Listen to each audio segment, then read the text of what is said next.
Então, eu ia te perguntar como foi, assim, você fala de que começou o doutorado ainda dentro da pandemia, né? E Não, assim, ele foi todo online, na verdade, né? então, aí assim, construir uma tese dentro da pandemia é uma coisa extraordinária, porque a pandemia é um movimento que ela impõe uma nova dinâmica, não é só de rotina, é de vida, né? Tá todo mundo preso em um determinado momento e aí tá todo mundo ansioso. Aí você fica pensando nos desafios da academia, nos desafios familiares, e tudo se impõe num contexto em que assim o trabalho atravessa as atividades domésticas e tudo vira trabalho, né? Então a gente fica meio que atravessado com um monte de coisa e a academia no meio. Aí assim, como foi esse processo de tu construir o teu objeto nesse contexto da pandemia? E assim, por que que tu escolheu esse objeto? Vamos lá. É tudo muito louco. De fato, foi bem difícil, porque alguns colegas também tiveram que repensar os seus levantamentos de dados, porque não tinha aluno, não tinha escola funcionando para eles fazerem esse trabalho, né, corpo a corpo, como muitos pretendiam fazer entrevistas, por exemplo, semi-estruturais, e algumas pessoas queriam fazer grupo focal, então isso virou algo difícil de se fazer, né? O meu objeto ele foi surgindo, na verdade, a partir de algumas disciplinas que a gente tinha que fazer e que esse contato com os professores, esse contato com alguns professores e a solicitação de algumas escritas da gente sobre as impressões, inclusive incluindo essa questão da pandemia, esses textos foram me dando ideias, foram criando luzes, né? Algumas coisas foram acendendo na minha cabeça, porque as pessoas que leram os meus textos, né, acharam interessantes, comoventes em algum momento, porque ele saía das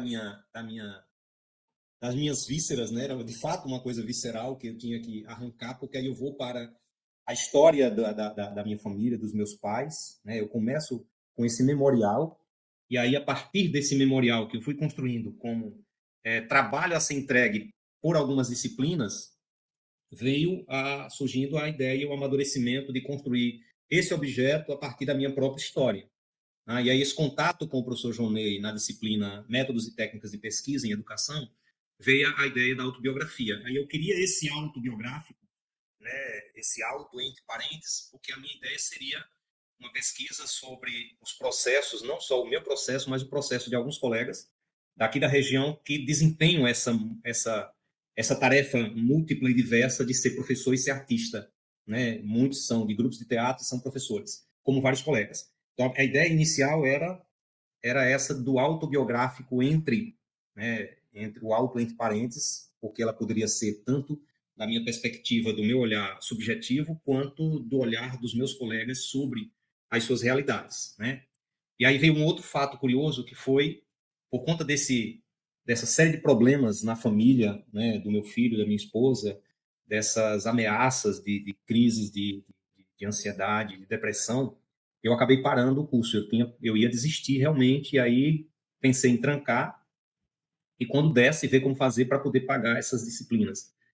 E aí não foi possível trancar, eu tinha que perder, né? Tem que perder e tentar fazer a matrícula no próximo semestre.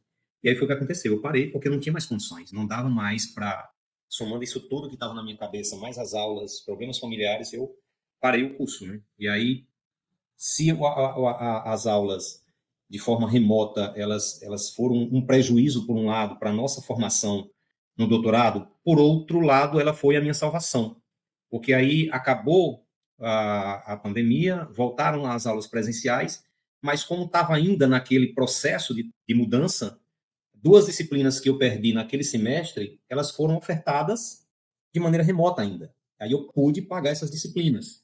E aí, numa dessas, foi o meu contato com o professor Marlécio McNamara, que foi um cara que me deu, assim, a luz para eu seguir a minha pesquisa. E me deu uma força muito grande, porque a minha vontade era desistir, sabe? Eu estava assim, a cabeça não estava legal, não estava boa. E aí ele me deu uma força muito grande, um olhar muito, muito atento e carinhoso para o que eu vinha pensando em escrever. E aí ele aceitou ser meu orientador. Aí foi com essa orientação que o objeto se definiu mais claramente, né?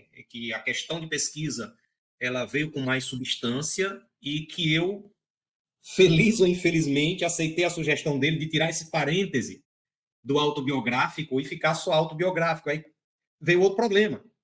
Como você escrever sobre si sem que seja uma coisa muito narcísica ou uma persona que vai apenas criar, mostrar o lado bom da vida desta pessoa que está escrevendo sobre si, porque é uma coisa extremamente difícil. Se eu tivesse feito a ideia inicial do auto entre parênteses, eu tinha a questão dos meus colegas para fazer entrevistas, dessas entrevistas conseguir os dados, e desses dados fazer uma pesquisa tradicional, convencional, bonitinha, dentro dos cânones, né, com hipótese, com objetivos, com tudo muito claramente, seria mais fácil.